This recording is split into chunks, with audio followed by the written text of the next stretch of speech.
तो मैं आपको बता दूं, ये कोई बाबा बाबा नहीं है, ये बदतमीज रामदेव है।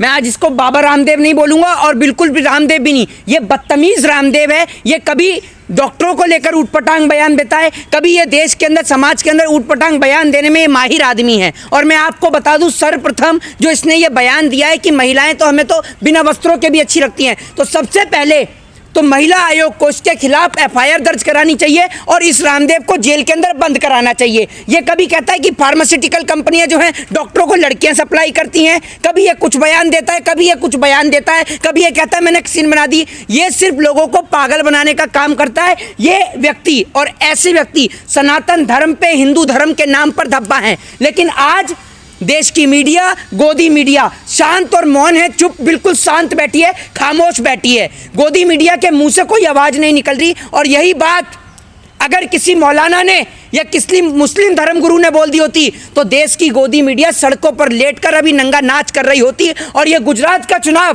पूरा इसी मुद्दे पर होता। लेकिन रामदेव के बयान पर चुप और मौन बैठी हैं। आपने देखा बदतमीज रामदेव के बगल में देवेंद्र फडणवीस की वाइफ अमृता भी बैठी हुई थी, ठीक है ना। और जब उन्होंने ये स्टेटमेंट दिया तो किस प्रकार से अपने मुंह को छिपा रही थी। अरे एक महिला को शर्म आती है इस प्रकार की बातें सुनकर। लेकिन मैं ये कहना चाहता हूं कि जिस प्रकार से रामदेव ने ये बयान दिया है, पहले तो ये कह रहा है कि आज इन्होंने कहा कि महिला बिना वस्त्र के भी हमें अच्छी लगती हैं। भूल गया तू, जब लठ पड़ रहा था तो रामलीला मैदान से कैसे सलवार और कमीज पहन के भागा था, तब भागता ना बिना वस्त्र के ही। और जो लोग आज रामदेव के बयान से सहमति दर्ज करते हैं, हमें कोई जरूरत नहीं है, हमारे देश की बहन बेटी वस्त्रों के अंदर अच्छी लगती है, कपड़ों के अंदर अच्छी लगती है। ये रामदेव जैसे बदतमीज लोग, रामदेव जैसे लोग जो अपने आप को बाबा बताते हैं, संत बताते हैं, ये संत के नाम पर, हिंदुओं के नाम पर धब्बा हैं। अरे संत तो परमहंस जैसे लोग हुआ करते थे, संत तो स्वामी विवेकानंद, स्वामी दयानंद जैसे लोग हुआ करते थे। ये लोग संत हैं? ये तो इस देश के अंदर ऐसे लोग हैं जो संत के नाम पर, साधु महात्माओं के नाम पर धब्बा हैं। ये रामदेव अपने आप को बाबा बताता है, जहां मर्जी बैठ जाता है। ये एक नंबर का बदतमीज आदमी है। सबसे पहले तो पुलिस को उसको बंद करके इसके ऑड और इवन दोनों सुधारने चाहिए। और सबसे बड़ी बेवकूफ़ी की बात तो ये है कि पब्लिक बैठकर इनके बयानों को सुन रही है। अरे पब्लिक को तो वहीं निकाल के जूता बाबा रामदेव के मुंह पर मारना था, क्योंकि इसने ये बयान कैसे दिया। अरे हमारे देश की बहन बेटियां वस्त्रों के अंदर अच्छी लगती हैं, महिलाओं के लिए, देश की बेटियों के लिए, बहन बेटियों के लिए इस प्रकार के शब्दों का इस्तेमाल। आज देश के अंदर बेटियों के साथ बलात्कार हो रहा है, बलात्कारियों के ऊपर तो बोला नहीं जाता रामदेव जैसे लोग। और आज इस देश के अंदर ये जो इतना बलात्कार हो रहा है, बलात्कारियों को जो बढ़ावा मिल रहा है ना, इन जैसे लोगों के चक्कर में ये जो ऊटपटांग बयान दे रहे हैं, देश की गोदी मीडिया नहीं दिखा रही है। वो संबित पात्रा जो 24 घंटे भां भां भां भां करते ही रहते हैं हर जगह, हर मुद्दे पर। मुझे तो ये समझ में नहीं आता वो डॉक्टर है या क्या है। हर एक मुद्दे पर आकर अपनी राय रखता है। कोई रक्षा का मामला हो, सुरक्षा का मामला हो तो वो बोलता है, ठीक है, नेशनल इंटरनेशनल इशू हो तो वो आकर बोलेगा वो। लेकिन बाबा रामदेव का मैटर है, बाबा नहीं, बदतमीज रामदेव के मैटर पर ये नहीं बोले।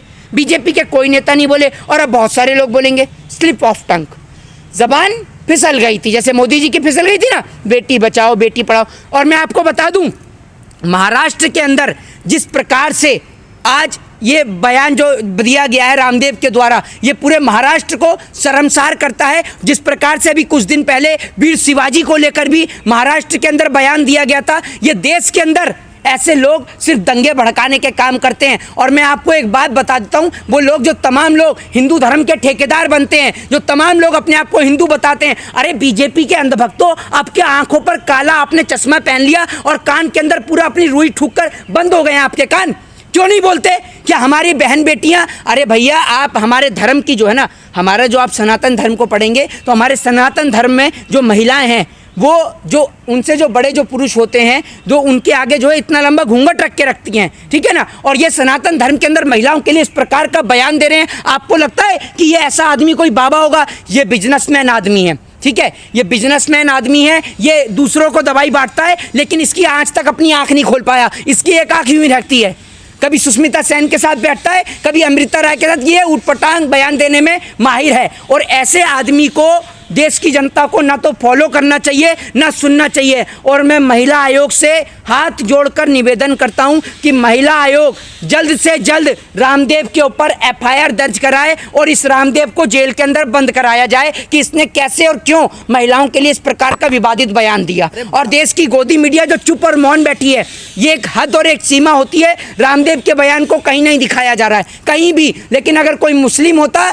तो आप देखिए, सुदर्शन वाले निकल कर आते, मुझे ड्रग दो ड्रग दो ड्रग दो, अर्नब गोस्वामी निकल कर आते, और एक वो देवगन वो मत समझिएगा फिल्म वाले देवगन नहीं, ये तो बहुत बड़े वाले फिल्मी देवगन है, अमीश देवगन, ये भी निकल कर आ जाते, लियाकत निकल के, रूबी का लियाकत निकल कर आती। लेकिन आज सारे के सारे खामोश पड़े हैं, क्योंकि भैया रामदेव तो समर्थन करते हैं ना बीजेपी को, लाखों करोड़ों रुपया देते होंगे पार्टी फंड में। पतंजलि का ऐड तभी तो हर एक न्यूज चैनल पर चलता रहता है, नीचे पतंजलि का ये लो घी लो, पतंजलि का गौमूत्र लो, पतंजलि का फिनाइल लो। अरे भैया आपने तो हद ही कर दी पूरे देश के अंदर। चलो ठीक है, आप व्यापार कर रहे हो, व्यापार करिए, लेकिन आप तो महिलाओं को नहीं छोड़ रहे हो, महिलाओं को नहीं छोड़ रहे, आपने डॉक्टरों को नहीं छोड़ा। पहले आपको शर्म आनी चाहिए, पहले आपके ऊपर डॉक्टरों ने एफआईआर दर्ज कराई, आप वहां से बचे। अब आप महिलाओं को लेकर उटपटांग बयान दे रहे हो। जब आपको बोलना नहीं आते और आपके पास शब्दों की मर्यादा नहीं है तो आप क्यों बोलने के लिए पहुंचते हो? तो बीजेपी वाले तो कर रहे हैं विरोध उनका। नहीं, मैं आपको बता दूं, बहुत सारे लोग हैं जो विरोध भी करते हैं, तो लेकिन इनको बंद क्यों नहीं कराते?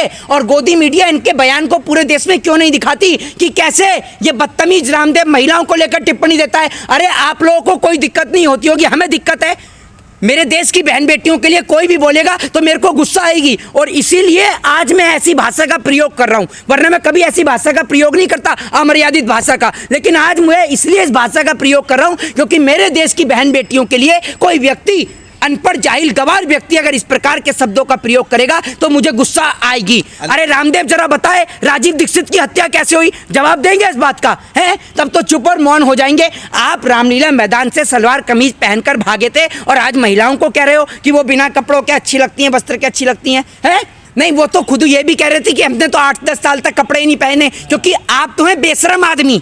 आप तो 8-10 साल तक क्या, आप तो कपड़े पहने ही मत, क्योंकि आप तो हैं बेशरम आदमी। एक होता है इज्जतदार आदमी, एक होता है बेशरम आदमी। तो ये बदतमीज रामदेव है, बेशरम आदमी, इनको तो कोई फर्क नहीं है। लेकिन एक इज्जतदार परिवार की, और हमारे खासकर हमारे जो हिंदुस्तान है, जो हमारा भारत मुल्क है, हमारा देश तो हमारी संस्कृति के लिए, हमारी वेशभूषा, हमारे कल्चर के लिए जाना जाता है। और रामदेव जैसे लोग हमारी संस्कृति पर, हमारी वेशभूषा पर और हमारे कल्चर पर ही प्रहार कर रहे हैं, तो ऐसे लोगों को तो मुंह तोड़ जवाब देना ही चाहिए। जय हिंद, जय भारत, वंदे मातरम।